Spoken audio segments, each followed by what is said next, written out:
కాంగ్రెస్ ప్రభుత్వంపై BRS working president మరోసారి తీవ్రస్థాయిలో ధ్వజమెత్తారు. రాష్ట్రంలో పాలన కుంటుపడిందని, చిన్నారులు కనీసం తిండి కోసం రోడ్డెక్కి ధర్నాలు చేయాల్సి రావడం సిగ్గుచేటు అంటూ సోషల్ మీడియా ప్లాట్ఫామ్ ట్విట్టర్ వేదికగా మండిపడ్డారు. తాజాగా జనగామ జిల్లా గూడూరు గిరిజన సంక్షేమ పాఠశాల విద్యార్థులు నాణ్యమైన భోజనం కోసం రోడ్డుపై బైఠాయించిన ఘటనపై కేటీఆర్ రియాక్ట్ అయ్యారు. పాఠశాలలో విద్యాబుద్ధులు నేర్చుకోవాల్సిన చిన్నారులు ప్లేట్లు పట్టుకుని పాలకుర్తి స్టేషన్ ఘనపూర్ రోడ్డుపై కూర్చోవడం రేవంత్ రెడ్డి అసమర్థత పాలనకు నిదర్శనమని అన్నారు. తమ హయాంలో గురుకులాలు దేశానికి ఆదర్శంగా నిలిస్తే నేడు కాంగ్రెస్ పాలనలో కనీస సౌకర్యాలు లేక విద్యార్థులు అల్లాడిపోతున్నారని ఆగ్రహం వ్యక్తం చేశారు. రాష్ట్రంలోని విద్యా సంస్థల్లో నెలకొన్న దారుణ పరిస్థితులు నెలకొన్నాయని కేటీఆర్ తెలిపారు. రాష్ట్రంలో కాంగ్రెస్ ప్రభుత్వం అధికారంలోకి వచ్చినట్టు నుంచి ఏకంగా 112 సార్లు ఫుడ్ పాయిజనింగ్ ఘటనలు జరగడం ప్రభుత్వ నిర్లక్ష్యానికి పరాకాష్ట అంటూ ఫైర్ అయ్యారు. 2422 మంది విద్యార్థులు ఆసుపత్రి పాలవడం, 123 మంది మరణించడం చూస్తుంటే ప్రభుత్వం నిద్రపోతుందా అని ఆయన ప్రశ్నించారు. ప్రభుత్వం కొలువు తీరి 2 ఏళ్లు గడుస్తున్నా పూర్తిస్థాయి విద్యాశాఖ మంత్రి నియమించకపోవడాన్ని ఆయన తప్పుపట్టారు. ముఖ్యమంత్రికి కేవలం రియల్ ఎస్టేట్ సెటిల్మెంట్లపై ఉన్న శ్రద్ద విద్యాశాఖపై లేదని ఎద్దేవా చేశారు. పార్టీ విద్యాశాఖ మంత్రిగా ఉన్న రేవంత్ కు పాఠశాల విద్యార్థుల ప్రాణాల కంటే భూదందాలే ముఖ్యం కావచ్చని సెటర్లేశారు. కానీ విద్యాశాఖకు కేటీఆర్ డిమాండ్ చేశారు. చక్కదిద్దాలు అంటూ ఆయన డిమాండ్ చేశారు.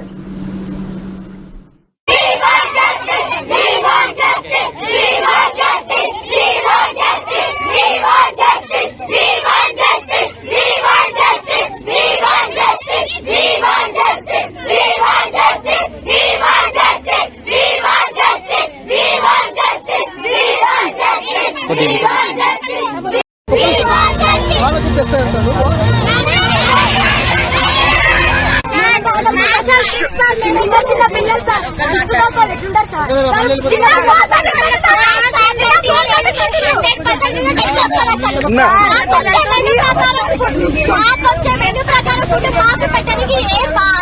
ఇంతవరకు ప్రిన్సిపల్ రాకుండా హాస్టల్ ఉంటా ఒక హాస్టల్ ఫ్యాకల్టీ లేదు. 10th సార్ 10th వాళ్ళకి సార్ ఆమెకు నచ్చినట్టు చేసేది కాలేజ్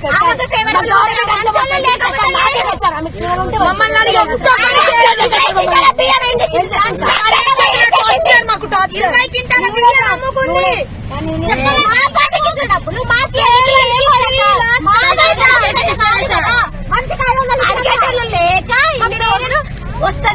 వస్తుంది ఇంకెప్పుడు వచ్చేది. మా క్లాస్ అయిపోయింది సెకండ్ ఇయర్ 2 days అంటే ఎగ్జామ్స్ ఉంటాయి. ఎగ్జామ్స్ లో ఫుడ్ లేదు సార్. మాకు ఫుడ్ వద్దా? మాకు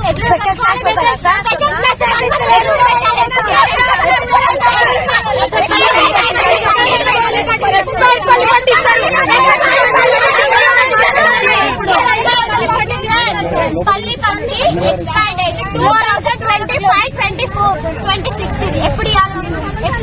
మీరు ఉండే టైం అయిపోయాక ఏం చేసుకుంటాం మేము? మాది గవర్నమెంట్ ఇస్తుంది కదా. ఏమన్నా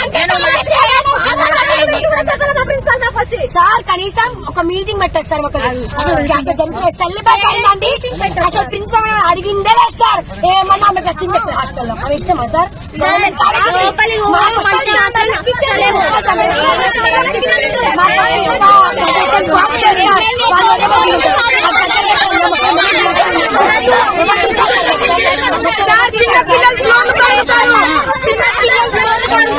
చిన్న పిల్లలు